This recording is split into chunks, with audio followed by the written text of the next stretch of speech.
The arrow whistled past Ethan Hatch's ear, embedding itself in the wooden post behind him with a sickening thud. Around him, the colony's marketplace erupted into chaos as raiders poured through the broken gates, their blue-painted faces twisted with savage glee. "Get down," he roared, pushing the two small figures behind an overturned cart. The older girl, barely 6 years old with skin the color of winter sky, clutched her 3-year-old sister protectively. Both of them trembling, but silent. 3 months. That's all the peace they'd had since he'd bought them at that damned auction. 3 months of building something resembling a family, and now the scavenger clans had found Marsara colony. Ethan drew his sword, the steel singing as it cleared its leather sheath. A raider with filed teeth and scars crisscrossing his arms and charged him with a crude spear. Ethan sidestepped, bovine, his blade finding the gap between ribs. The man dropped gurgling blood onto the dusty ground. "Papa Ethan!" Kira, the older girl, pointed with a shaking finger.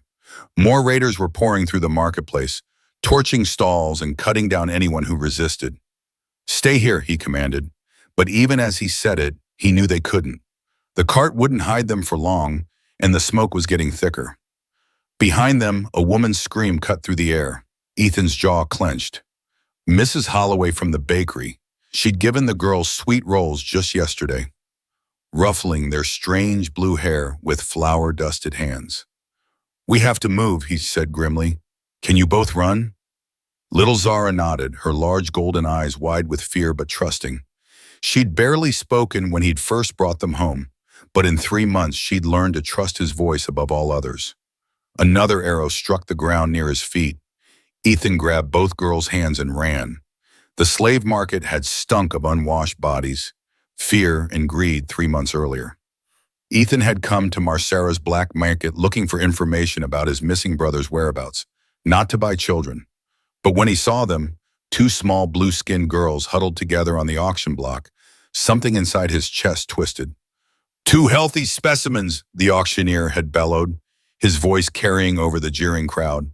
"Zarian stock, bred for endurance. The older ones already house-trained." Someone threw a rotten vegetable at the platform. The 6-year-old girl, Kira, he'd later learn, stepped protectively in front of her sister, her chin raised defiantly despite her obvious terror. "Don't take her, she's only 3, Kira had said, her accented English surprisingly clear. The crowd laughed. A fat merchant in silk robes called out, "I'll take the older one for farm work. Keep the little one for spare parts." That's when Ethan stepped forward, his weathered hand dropping a heavy pouch of silver coins at the auctioneer's feet. "Both," he said in a voice that brooked no argument. The merchant protested, but something in Ethan's pale eyes, something that spoke of violence barely contained, made him step back. The auctioneer, greed overcoming sense, snatched up the coins. "Sold!" As Ethan led the girls away from the platform, Kira looked up at him with suspicious golden eyes. "Why did you buy us?" "Because nobody else should have," he replied simply. Now, as they ran through the burning marketplace with arrows whistling around them, those 3 months of careful trust building were being put to their ultimate test. The cabin on the outskirts of Marsara colony had been small but clean. Ethan had built it himself from local timber and stone, preferring the honest work of his hands to the prefabricated metal structures most colonists lived in. It smelled of wood smoke and the herbs he grew in small pots on the windowsills. The girls had never seen a real bed before. They'd slept on stone floors in holding cells, huddled together for warmth. When Ethan showed them the 2 small beds he'd hastily constructed, complete with rough but clean blankets, Zara burst into tears. "What's wrong?" Ethan had asked, kneeling down to her level. "It's too nice," she whispered in her tiny voice. "They'll take it away." Kira translated, though she spoke decent English herself. "She thinks it's a trick. The masters before, they gave us food and beds, then took them away when we were bad." Ethan's hands clenched into fists, but his voice remained gentle. "This isn't a trick. This is your home now. These are your beds, your blankets. Nobody's taking them away." That first night, he sat in a chair by the door with his hunting knife across his knees, listening to their quiet whispers in their native tongue. They were afraid he'd sell them in the night, afraid he'd hurt them, afraid to hope. By morning, exhaustion had finally claimed them. Ethan found them curled together in one bed, Zara's small fist tangled in Kira's hair. Something he thought dead in his chest stirred back to life. 2 weeks into their new life, danger came calling in the form of a pack of blue-furred wolves. The native predators of Marsara were larger than earth wolves, with intelligent amber eyes and pack-hunting instincts that had claimed dozens of colonists over the years. Ethan woke to their howling just before dawn, the sound raising every hair on his arms. Through the window, he could see glowing eyes circling the cabin, at least 6 of them. He grabbed his sword and a hunting spear, moving quietly to avoid waking the girls. But as he reached for the door latch, he heard a small voice behind him. "There are 8 of them," Kira whispered, standing in her nightgown with Zara clinging to her leg. "They hunt in circles, then attack from behind when their prey runs." Ethan paused, impressed despite the danger. "How do you know that?"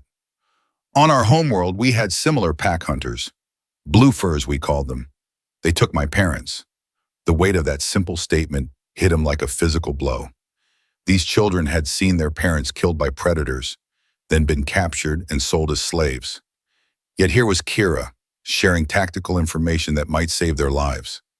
"What else do you know about them?" he asked. "They fear fire and loud noises together. And," she hesitated, "if you kill their leader, the others will test you. If you prove stronger, they sometimes join instead of fight."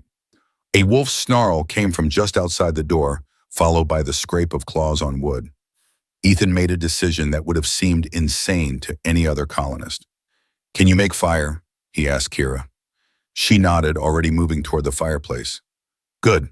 When I open this door, I want you to bang every pot, every tool you can find. Make as much noise as possible, and keep the fire bright." He kicked open the door just as Kira struck flint to tinder. The nearest wolf, massive and scarred across the muzzle, lunged at him with jaws that could snap a man's spine. Ethan met its charge with his spear, the point taking it in the chest, but its momentum bowled him over. They rolled in the dirt, the wolf's claws raking across his leather vest while he fought to keep its teeth from his throat. Behind him, Kira was banging cooking pots together while Zara fed the fire, creating a cacophony that had the other wolves backing away and whining. The pack leader was strong, but Ethan was stronger. He'd survived 2 wars and a dozen wilderness expeditions. He'd buried his wife and unborn child, lost his brother to this harsh world, and still kept going. He would not be stopped by wolves. His knife found the beast's heart, and it collapsed with a final shuddering breath. For a long moment, man and remaining wolves stared at each other across the bloody ground. Then, one by one, the pack approached, not to attack, but to sniff at their fallen leader and at Ethan himself. The largest of the remaining wolves, a female with intelligent eyes, nuzzled Ethan's bloody hand and then lay down at his feet. "They've accepted you as pack leader," Kira said in amazement. "I've never seen that with blue furs before." From that night forward, the wolves became irregular visitors to the cabin. They never fully domesticated, but they respected the territory around Ethan's home and sometimes brought fresh kills to share. Zara named the female leader Frost for her pale blue coat and would sometimes be found curled against the wolf's warm fur on cold mornings. Word of the wolf encounter spread through Marsara colony like wildfire, and with it came unwanted attention. Colonial Administrator Pierce, a thin man with nervous eyes and soft hands, arrived at Ethan's door with 2 armed guards. "Mr. Hatch," Pierce said, mopping sweat from his brow despite the cool morning air, "there are concerns about your household situation."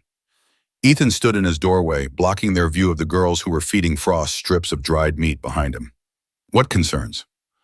"Well, for starters, you're harboring non-human refugees without proper documentation.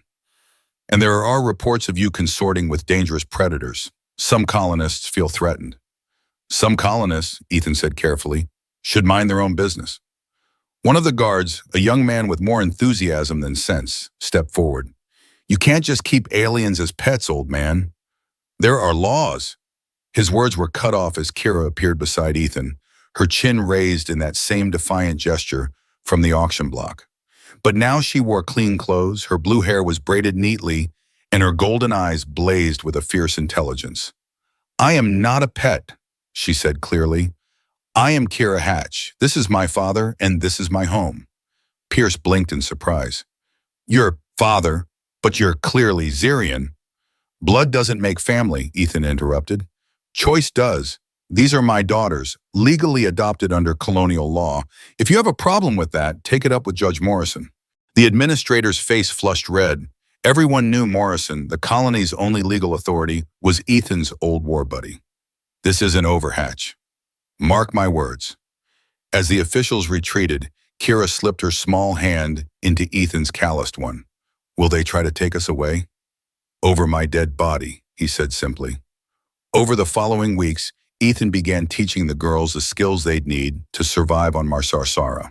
The planet was harsh and unforgiving, with predators that could hunt in packs, weather that could turn deadly in minutes, and terrain that had claimed countless unprepared colonists. Kira proved to have natural talent, but more importantly, she had the discipline to practice relentlessly. Every morning before dawn, she would spend an hour drawing her small practice bow, building the strength in her arms and shoulders. Her keen eyesight was an advantage, but it was her patience and determination that truly impressed Ethan. On my homeworld, she explained one afternoon as she practiced with targets at increasing distances, the Blue Cloaks taught all children to hunt from the time we could walk.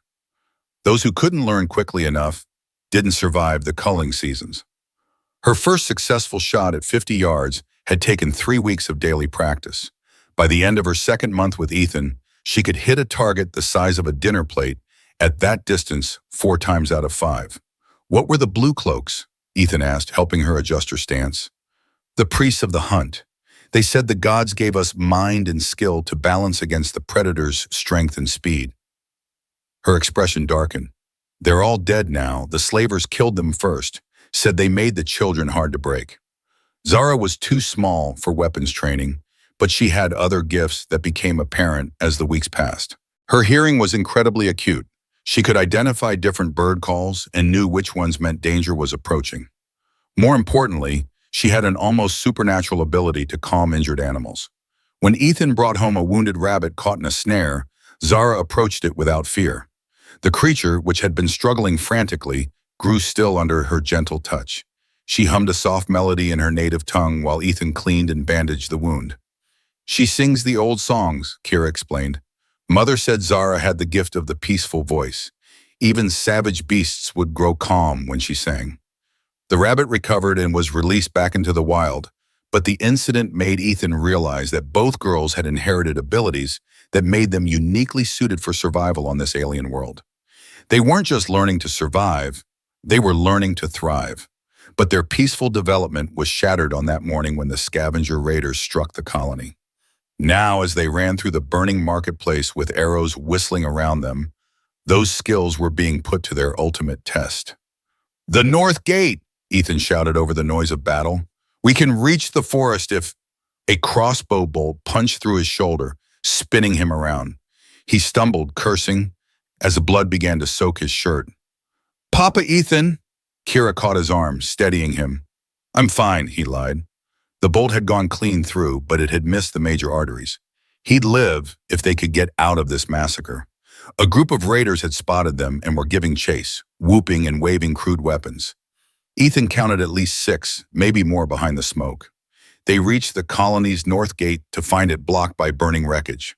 The scavengers had been thorough in their attack, cutting off all obvious escape routes. The wall, Kira said, pointing to a section where the wooden palisade had been damaged in a recent storm.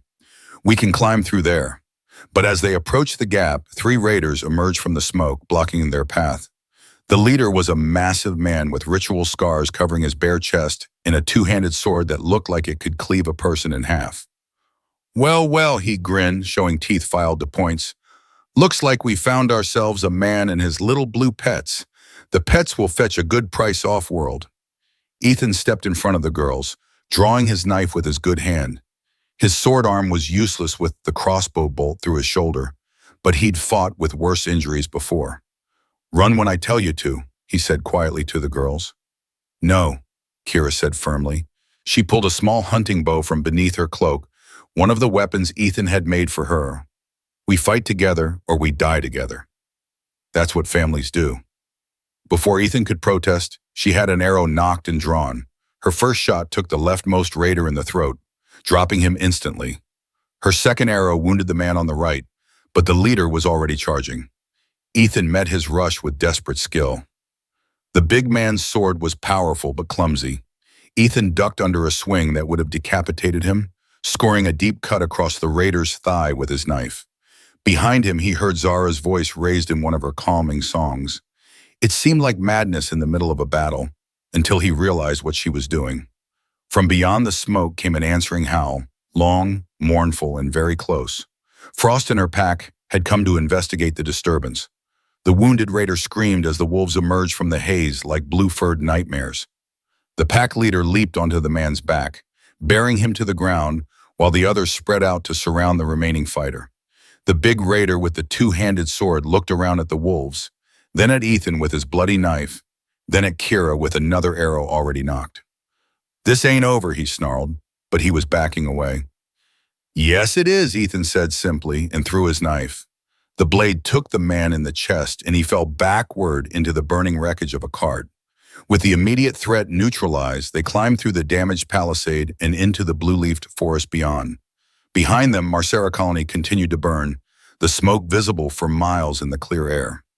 Ethan's shoulder throbbed with every step, but he pushed forward. They needed to get as far from the settlement as possible before the raiders finished their looting and started tracking survivors. "Where will we go?" Zara asked in her small voice. It was a good question. The colony had been their only source of supplies and trade goods. Out here in the wilderness, they would have to rely entirely on their own skills. "There's an old mining station in the Thornwood Hills," Ethan said, pausing to rest against a blue-bark tree. "Been abandoned for years, but the buildings should still be intact. We can shelter there while we figure out our next move." Kira was examining their surroundings with the practiced eye of a hunter. "The trail here is soft," she observed. "Our tracks will be easy to follow." "Then we don't stick to the trail," Ethan replied. He whistled softly and frost materialized from the undergrowth like a blue shadow. "Can your pack confuse our scent trail?" The wolf seemed to understand. She led them off the main path and through a stream that would wash away their scent, then up onto rocky ground where they would leave no tracks. For hours they climbed, moving through terrain that grew increasingly wild and dangerous. Strange bird calls echoed from the canopy above, and more than once they glimpsed large shapes moving parallel to their path, predators that were keeping pace but not yet attacking. It was Zara who first noticed they were being watched by something else entirely. "Papa," she whispered, tugging on Ethan's sleeve. "In the trees, they're not hostile." Ethan followed her gaze and caught a brief glimpse of something that seemed to blend perfectly with the forest around it.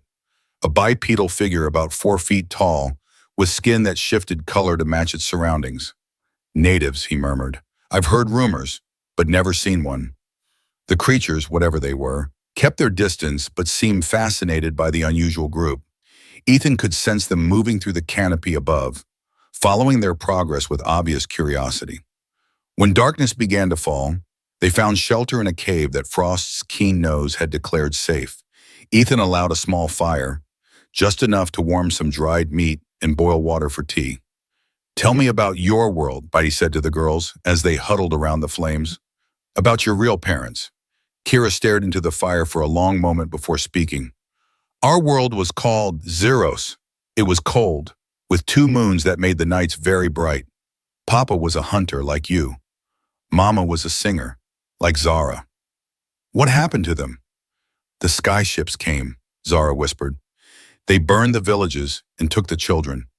Papa tried to fight them, but their weapons were like lightning. Mama hid us in the root cellar, but they found us anyway."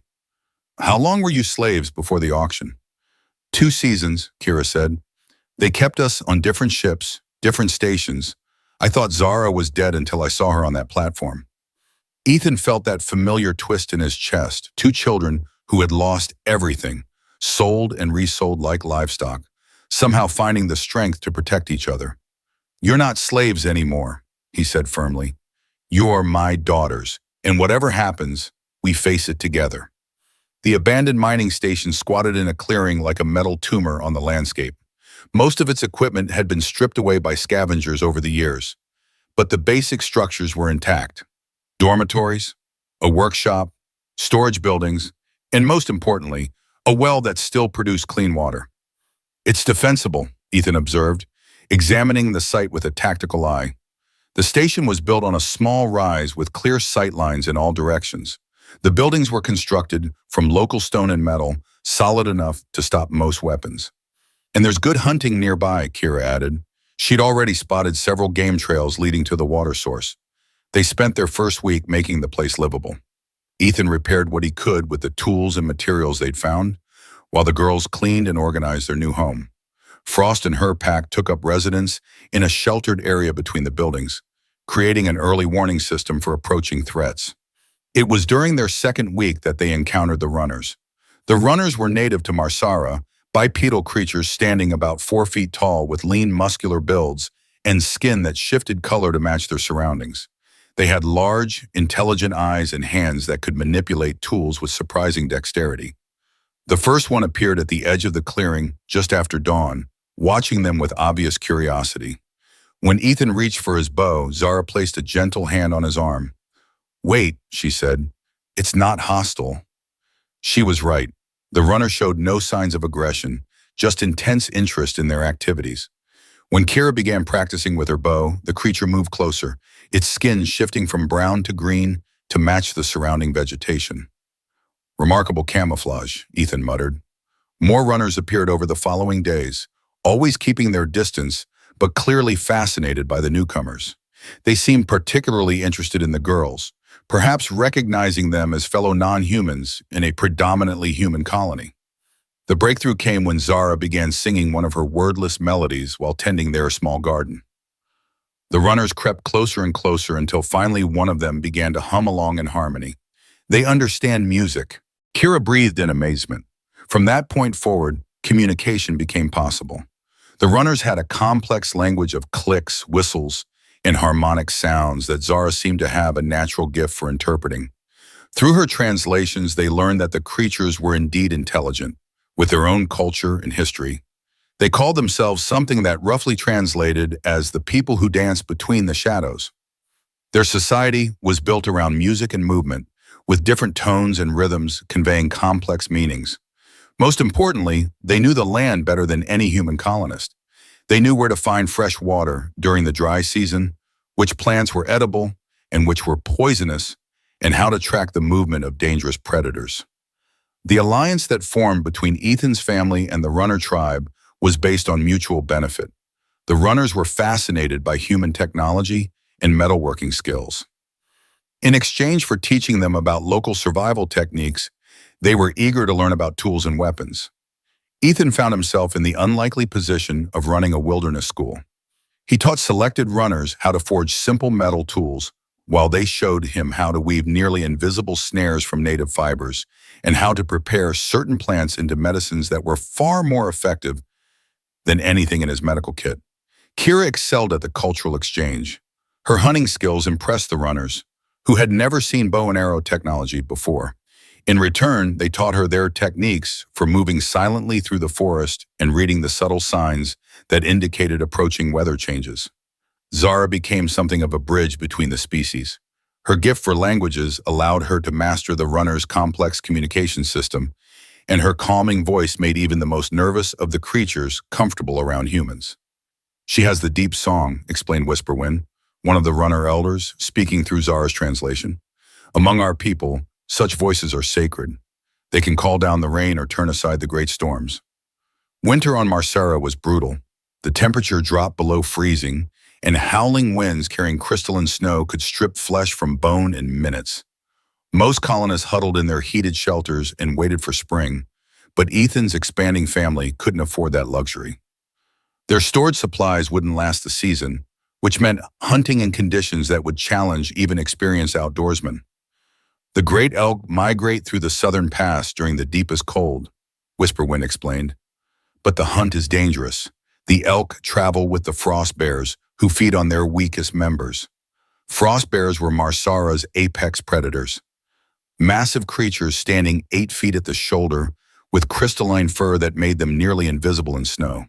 They feared nothing and killed for pleasure as much as for food. "How many hunters does your tribe usually send?" Ethan asked. 20 of our finest warriors.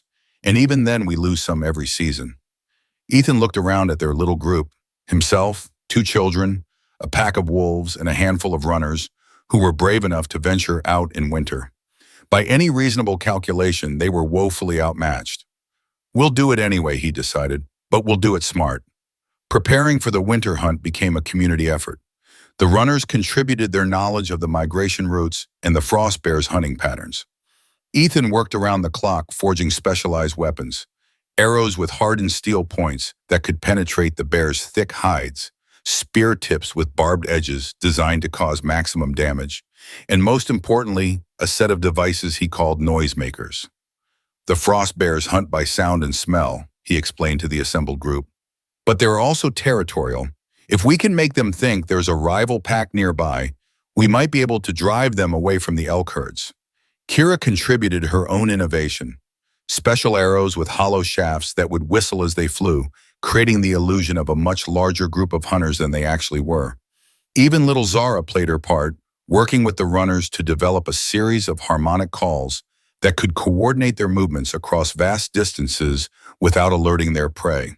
When the migration finally began, they were as ready as they could be. The southern pass was a narrow valley between towering cliffs, carved by ancient glaciers into a funnel shape that concentrated the migrating animals into a relatively small area. It was also a natural trap that the frost bears had learned to exploit over countless generations. Ethan's group took positions on the high ground overlooking the pass. Below them, the elk were already beginning to move, massive creatures with branching antlers and thick fur that looked black against the snow. Beautiful and graceful, but also incredibly dangerous if cornered. There, Kira pointed to movement among the rocks. Frost bears, at least 6 of them. The predators were positioning themselves to stampede the elk into a killing zone where the valley narrowed even further. It was an intelligent hunting strategy that had been refined over millennia. Remember the plan, Ethan said quietly. We're not trying to kill the bears. We're trying to convince them to hunt somewhere else. The first phase went perfectly. When the frost bears made their move, Ethan's group responded with their noisemakers and whistling arrows, creating a cacophony that suggested a massive rival hunting party was already in the area. Several of the bears hesitated, confusion evident in their body language. But their alpha, a scarred veteran with one missing eye, seemed to realize they were being deceived. The massive creature reared up on its hind legs and roared a challenge that echoed off the canyon walls like thunder. So much for the easy way, Ethan muttered, reaching for his spear. What followed was less a battle than a chaotic dance of death played out on treacherous, snow-covered terrain. The frost bears split their attention between the elk herd and this new threat, but they were predators to their core. They wouldn't be frightened away. Ethan found himself facing the scarred alpha in single combat, while around them the winter hunt devolved into a 3-way melee between bears, elk, and hunters. The alpha was everything the stories claimed: fast despite its size, intelligent enough to anticipate attacks, and possessed of claws that could split rocks.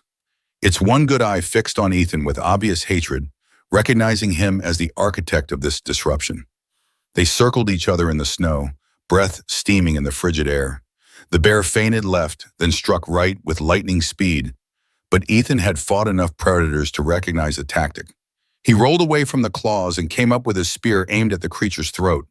The point struck home, but not deeply enough to be fatal. The alpha roared in fury and pain, swiping at Ethan with enough force to shatter bone. Above them, Kira was proving that her archery skills weren't limited to stationary targets. Her arrows found their marks with surgical precision, driving back a younger bear that had been trying to flank her father's position. Meanwhile, Zara's voice rose over the case in one of her calming songs. To Ethan's amazement, several of the elk actually responded to her call, moving away from the main battle and towards safety at the far end of the valley.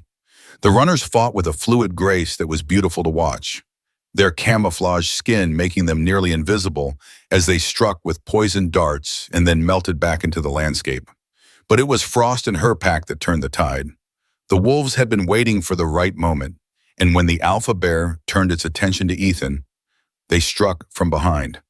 6 wolves against 1 bear should have been an even match, but Frost had been studying the frost bear's fighting techniques. Instead of attacking as a group, the wolves struck in sequence, one from the left to force the bear to turn, then another from the right, then a third from behind. Each attack was brief and precise, designed to wear down their massive opponent rather than achieve a quick kill. The battle lasted less than an hour, but when the snow settled, the landscape had been transformed. Two of the younger frost bears lay dead, along with one of Frost's pack and a runner warrior named Swift Shadow, who had died protecting Zara from a charging bear. The alpha, wounded but still alive, retreated with its surviving pack members. The elk, free from immediate threat, continued their migration toward the southern feeding grounds. "We did it," Kira said, hardly believing their success. But Ethan was already thinking ahead. They had meat enough to last the winter, and the hides would provide crucial materials for clothing and shelter. More importantly, they had proven that cooperation between species was not only possible but devastatingly effective. Word of their successful hunt spread through the underground networks that connected Marsara's scattered communities. Refugees from the destroyed colony began arriving at their door. Escaped slaves, displaced families, traders who had lost everything to the scavenger raids. Each newcomer brought skills and knowledge that strengthened their growing settlement. Maria Santos, a former colonial engineer, helped them design better shelters and water management systems. Jim Walking Bear, a Native American tracker whose ancestors had survived the American frontier, taught them advanced hunting and survival techniques. Dr. Sarah Chen, a xenobiologist who had been researching Marsara's native species before the colony fell, provided invaluable insights into local ecology. But the most significant addition was Cora Bluesong, a Syrian adult who had escaped from a mining camp in the Northern Territories. She was the first adult of Kira and Zara's species that either girl had seen since their parents' deaths. "Your daughters speak the old language beautifully," Cora told Ethan in accented English. "But there are customs, traditions, songs of power that they have not learned. If you will permit, I would teach them the ways of our people." Ethan found himself in the unexpected position of mediating between cultures. The Zarian traditions were important to the girl's sense of identity, but some of them conflicted with the practical necessities of survival in their current situation. "The bonding hunt is sacred," Cora explained when Kira reached her 7th birthday. "A young hunter must face a great predator alone, with only traditional weapons, to prove readiness for adulthood." "She's 7 years old," Ethan protested. "She's not ready to face a frost bear or a pack hunter alone." "The hunt scales to the hunter's abilities," Cora replied. "For one so young, perhaps a blue wolf or a thorn cat would be appropriate." Kira herself settled the debate. "I want to do it," she said quietly. "I need to know who I am, not just who I'm becoming." The bonding hunt took place in early spring, when the snows were beginning to melt, but the predators were at their hungriest after the long winter. Kira would go into the wilderness alone, carrying only a traditional Zarian hunting spear and a curved knife. She would not return until she had faced and defeated a predator worthy of her age and skill. Ethan wanted to follow at a distance, but Cora and the other Zarian refugees who had joined them insisted that would invalidate the trial. The young hunter must truly be alone, with only her own courage and skill to rely on. "She has been well trained," Cora assured him, "by you and by the runners and by life itself. Trust in what you have taught her." For 3 days, Ethan paced the settlement like a caged animal. Zara tried to comfort him with her songs, but even her calming voice couldn't ease his worry. On the 4th day, Kira returned. She walked into the settlement at dawn, bloody but triumphant, dragging behind her the carcass of a thorn cat, a 6-foot predator with razor-sharp spines along its back and claws that could disembowel a full-grown man. "It was sleeping in a cave," she reported matter-of-factly. "I waited for it to come out to hunt, then challenged it in the open where I had room to maneuver." The battle had been brief but vicious. The thorn cat's spines had opened several cuts on Kira's arms and legs, but her spear had found its heart on the first thrust. According to the Zarian tradition, she was now considered a full hunter, with all the rights and responsibilities that entailed. That evening they held a feast to celebrate her success. The thorn cat meat was tough and gamey, but it tasted like victory. Their growing prosperity didn't go unnoticed by the outside world. Colonial Administrator Pierce, who had survived the destruction of Marsara colony, arrived one day with a squad of armed guards and an official warrant. "Ethan Hatch," he announced in his thin, reedy voice, "you are under arrest for harboring illegal aliens, interference with colonial authority, and seditious conspiracy against lawful government. Ethan emerged from the workshop where he'd been forging new tools, his hands still black with soot from the forge. Around him, the settlement's inhabitants, human, Zirian, and runner alike, gathered to watch the confrontation. Whose authority? Ethan asked calmly. The Terran Colonial Administration has appointed me as acting governor of this territory, Pierce declared, producing an official-looking document. All settlements must register with colonial authority and comply with species segregation protocols. Kira stepped up beside her father, her hand resting on the hilt of her knife. At 7 years old, she looked like a miniature warrior, scarred and confident. "This is our land," she said clearly. "We built it with our own hands." "You have no legal standing, alien," Pierce sneered. "Under colonial law, non-humans cannot own property or establish settlements." That's when Whisperwind spoke up, his words translated by Zara. "He says the law you speak of is the law of the sky people, not the law of the land. The land recognizes only those who tend it with respect." Pierce's face flushed red. "I don't need legal philosophy from savages. You have 1 hour to gather your personal effects and abandon this illegal settlement. Anyone who resists will be shot as a terrorist." Ethan looked around at the faces surrounding him, the people who had become his extended family, the community they had built together from nothing. Children of multiple species played together in the dust. Adults shared tools and knowledge across species lines. Runners and wolves worked alongside humans and Zirians in harmony. It was worth fighting for. "We're not leaving," he said simply. Pierce signaled to his guards, hard-faced men with military-grade weapons. "Then you're all under arrest. Deadly forces authorized." What happened next became legend among the scattered settlements of Marsara. Ethan drew his sword, the steel singing as it cleared the sheath. Beside him, Kira knocked an arrow to her bow. Around the settlement, runners seemed to melt into the landscape as their camouflage activated.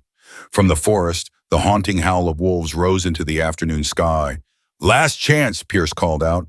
"Surrender now or—" His words were cut off as Kira's arrow sprouted from his shoulder, spinning him around and sending him crashing into one of his own guards. The battle that followed was brief but decisive. Pierce's guards were professional soldiers with superior weapons, but they were fighting on unfamiliar terrain against an enemy that knew every rock and tree. The runners struck from ambush, their poisoned darts causing paralysis and disorientation. The wolves attacked with pack tactics refined by generations of predator evolution. The human and Zirian defenders fought with the desperate courage of people protecting their homes and families. When the dust settled, Pierce and his surviving guards were in full retreat toward the distant colonial outposts, leaving behind their wounded and most of their equipment. That evening, as they tended their wounds and counted their dead, Ethan called a meeting of all the settlement's inhabitants. Humans, Zirians, and runners gathered around the central fire as the first stars appeared in Marsara's alien sky. "Today we crossed a line," he said, his voice carrying clearly in the still air. "We fought colonial authority and won. But they'll be back, and next time they'll bring more soldiers and heavier weapons." Murmurs of concern rippled through the crowd, but Ethan raised his hand for silence. "So we have a choice," he continued. "We can scatter, hide, hope they forget about us, or we can stand together and build something worth dying for." Dr. Chen stood up from her place by the fire. "What are you suggesting?" "I'm suggesting we declare independence," Ethan said. "Not just from the Colonial Administration, but from the whole system that says some species are worth more than others. That says the strong have the right to enslave the weak." The discussion that followed lasted deep into the night. There were practical concerns. How could they defend themselves against superior military forces? How would they trade with other settlements? What would happen to family members still living in colonial territory? But by dawn, the decision was unanimous. They would stand together as free beings, regardless of species or origin. Zara, now 8 years old and fluent in multiple languages, helped draft their Declaration of Independence in Human Standard, Zirian script, and runner harmonic notation. The document began, "We, the free inhabitants of the Thornwood Territory, declare ourselves to be a sovereign and independent community. We reject all forms of slavery, discrimination, and species-based hierarchy. We claim the right to defend ourselves, to trade freely, and to live according to our own customs and laws. The colonial response was swift and brutal. Within a month, 3 settlements that had declared solidarity with Thornwood were attacked by mercenary forces. The survivors who made it to Ethan's territory brought stories of atrocities that hardened even the most peaceful inhabitants' resolve. "They're making examples," Dr. Chen reported after examining the refugees. "Anyone who opposes colonial authority is being labeled a terrorist and treated accordingly." Ethan studied the tactical situation with his small council of advisors. They were outnumbered and outgunned, but they had advantages the colonials couldn't match: intimate knowledge of the terrain, alliances with native species, and most importantly, something worth fighting for. "We can't win a conventional war," he admitted, "but we don't have to. We just have to make occupation too costly to maintain." What followed was a campaign of guerrilla warfare that would be studied by military historians for generations. Small groups of mixed-species fighters struck at colonial supply convoys, communication stations, and isolated outposts, then melted back into the wilderness like ghosts. Kira, despite her youth, proved to be a natural guerrilla leader. Her ability to move silently through hostile terrain, combined with her tactical intelligence, made her invaluable for reconnaissance missions. Zara's gift for languages allowed her to coordinate between different resistance cells scattered across the planet. Her calming voice could convince frightened refugees to trust their rescuers, and her songs could carry coded messages across vast distances. Even Frost Wolfpack played their part, serving as messengers and early warning systems for the human settlements. The war might have continued indefinitely, a bloody stalemate between colonial forces and the scattered resistance, if not for an unexpected development. Dr. Chen's research into Marsara's ecology had uncovered something remarkable. The planet's ecosystem was far more interconnected than anyone had realized. The blue-leafed forests, the migrations of native animals, even the behavior of predators like the frost bears, all followed patterns that suggested a form of planetary intelligence. "It's not conscious in the way we understand consciousness," she explained to the council, "but there's definitely a form of communication happening at the cellular level. The trees are sharing information. The animals are responding to chemical signals we can barely detect. The whole planet is essentially one enormous organism." This discovery coincided with disturbing reports from colonial settlements. Crops were failing despite adequate rainfall and soil conditions. Native animals were avoiding human settlements entirely, disrupting hunting and trapping operations. Even the weather seemed to be turning against the colonists, with unprecedented storms and temperature fluctuations. "The planet is rejecting us," Maria Santos realized. "All of us. It's trying to cleanse itself of human presence." But the rejection wasn't uniform. The mixed-species settlements like Thornwood were largely unaffected. If anything, the local ecosystem seemed to be supporting their efforts. "It's the integration," Whisperwind explained through Zara's translation. "We work with the land, not against it. We listen to its voice and respect its needs. The Sky People only take and never give back." The ecological crisis forced a reconsideration of the entire conflict. Colonial settlements began experiencing complete crop failures and aggressive animal behavior that made expansion impossible. Meanwhile, the integrated communities thrived. Governor Pierce, desperate to maintain colonial authority, ordered increasingly harsh crackdowns on the terrorist settlements. But his forces found themselves fighting not just human rebels, but the planet itself. Pierce made his final gambit. He sent word to the nearest colonial military base, requesting a full regiment of soldiers with heavy weapons. The message would take months to reach its destination, and the response would take months more. But Pierce was convinced that overwhelming force was the only solution. In the meantime, the ecological crisis worsened. Colonial settlements that had remained neutral found themselves facing the same problems as everyone else: failed crops, hostile wildlife, and increasingly severe weather. Ethan saw the opportunity and seized it. Working through underground networks, he reached out to every settlement on Marsara, colonial, independent, and integrated alike. "We can fight each other and all die separately," he broadcast on every frequency. "Or we can stand together and maybe live." Pierce's response to the Planetary Alliance was swift and brutal. Using every soldier at his disposal and the promise of rich rewards, he assembled the largest military force Marsara had ever seen. Mercenaries, colonial guards, and hired thugs converged on Thornwood with horses, war machines, and enough conventional weapons to level a city. Thornwood, as the symbolic heart of the resistance, became the primary target. Catapults hurled burning stones at the settlement, while battalions of soldiers advanced with shields and pikes, determined to crush the rebellion once and for all. But the settlement had been preparing for this moment. Underground tunnels carved into the hills provided shelter and escape routes, while carefully planned traps turned the approaches into killing grounds. Ethan found himself commanding a desperate defense against impossible odds. Mounted cavalry charged their lines, while foot soldiers pressed forward behind massive shields, all supported by siege engines that turned buildings to rubble with each impact.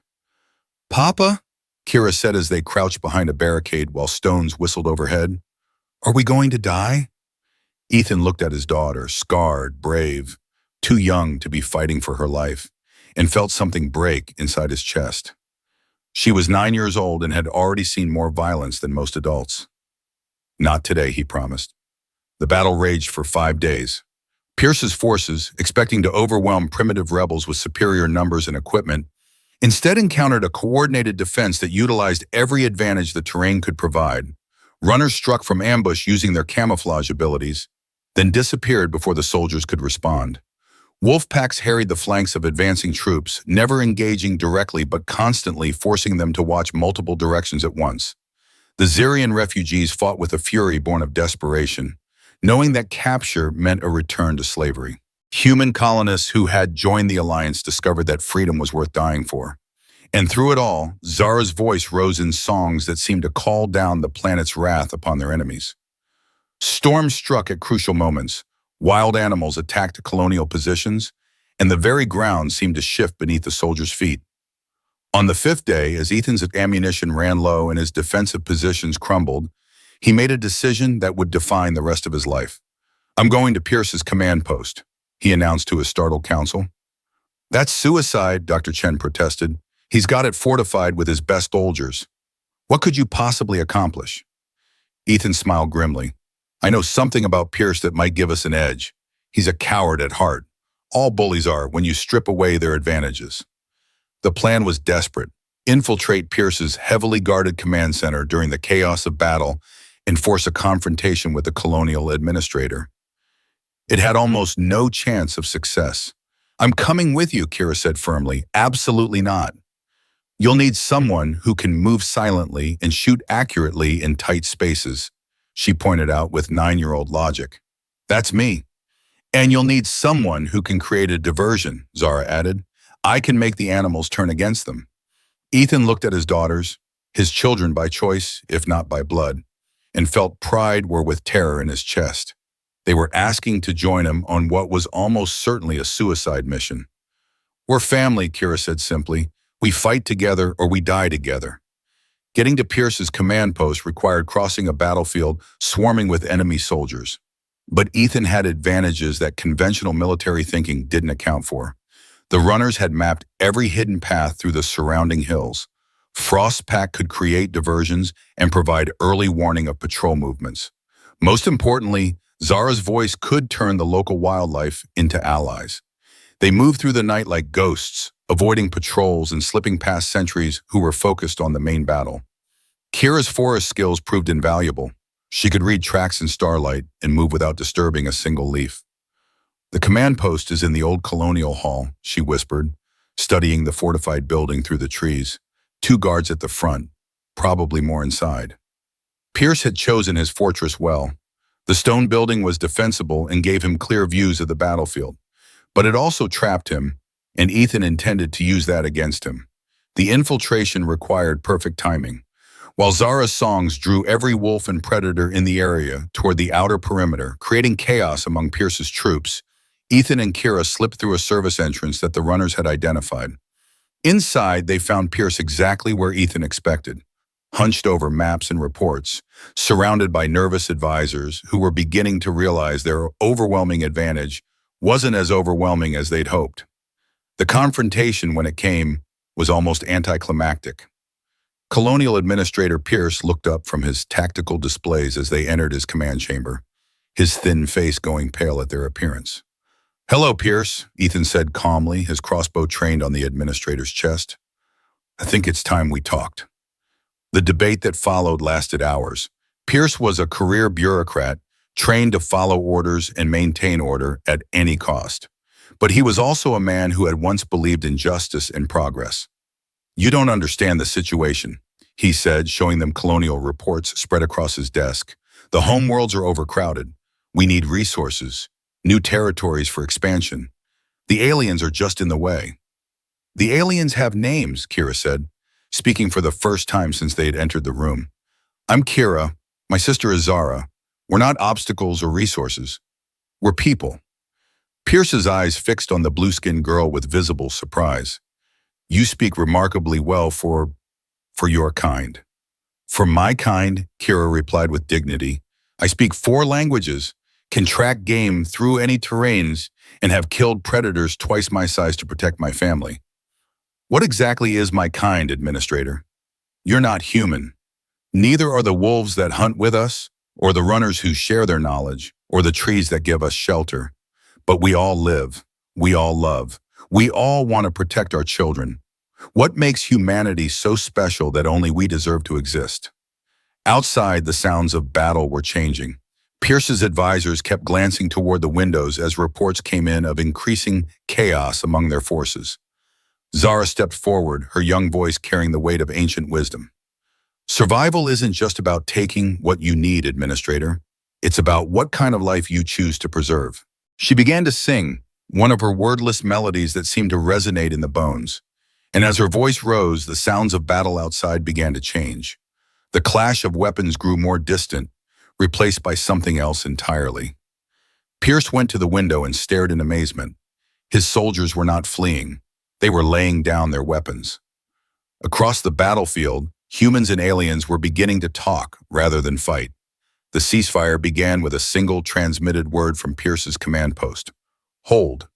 The administrator's voice carried across all communication frequencies, ordering his forces to suspend military operations pending further review. The siege engines fell silent. Soldiers on both sides pulled back to defensive positions. In the silence that followed, delegations from across Marsara began to gather at the neutral ground between the armies. Humans, Zarians, runners, and even representatives of species that had previously avoided contact with off-worlders came together to negotiate a new way of living. The talks were difficult. Centuries of mistrust couldn't be overcome overnight, and there were practical concerns that seemed almost insurmountable. How could multiple species with different biological needs share the same territory? How could justice work when different cultures had completely different concepts of crime and punishment? But gradually solutions emerged. The runners' gift for camouflage made them natural mediators. They could observe disputes without being seen, providing neutral perspectives on conflicts. The Zarians' musical communication methods allowed for emotional nuances that normal speech couldn't convey. Human technology provided tools that could benefit everyone. Most importantly, Marsara's planetary ecosystem responded positively to integrated communities. Where different species worked together in harmony, the land itself seemed to flourish. Pierce himself, humbled by his encounter with Ethan's family, became an unexpected advocate for the new arrangement.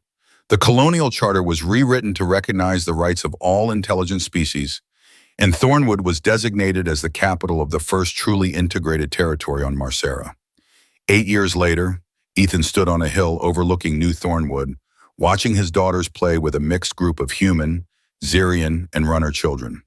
The settlement had been rebuilt as a model of interspecies cooperation, with architecture that accommodated different physiological needs and cultural preferences.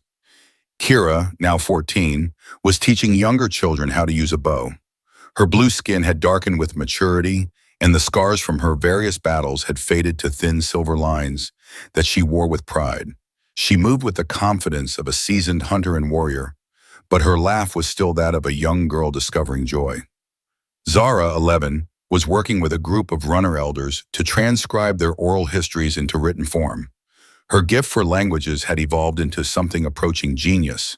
She could communicate with virtually any species they encountered, and her diplomatic skills had prevented more conflicts than anyone could count. "Papa," she called out in her clear voice, "Swift Current wants to know if you will come to the Harmony Circle tonight. They're performing the song of new beginnings. Ethan smiled, feeling peace settle into his bones like warm sunlight. The wars were over. New settlers arrived regularly from other colonies, but they came seeking cooperation rather than conquest. The various species of Marsara had learned to live together, not in spite of their differences, but because of them. "Tell Swift Current I'll be honored to attend," he called back. As the alien sun set over his adopted world, painting the sky in shades of purple and gold, Ethan reflected on the long journey that had brought him here. He'd come to Marsara searching for his missing brother and found something far more valuable. A family that transcended species, a community that proved different peoples could live together in harmony. Behind him, Frost, now ancient by wolf standards but still proud, lay in the grass with her latest litter of pups. Some were pure wolf, others showed signs of genetic mixing with other Marsaran predators. Evolution in action, adaptation to new circumstances. The stars were coming out now, strange constellations in an alien sky that had become more familiar to him than Earth's patterns. This was home. This was worth fighting for. This was the future.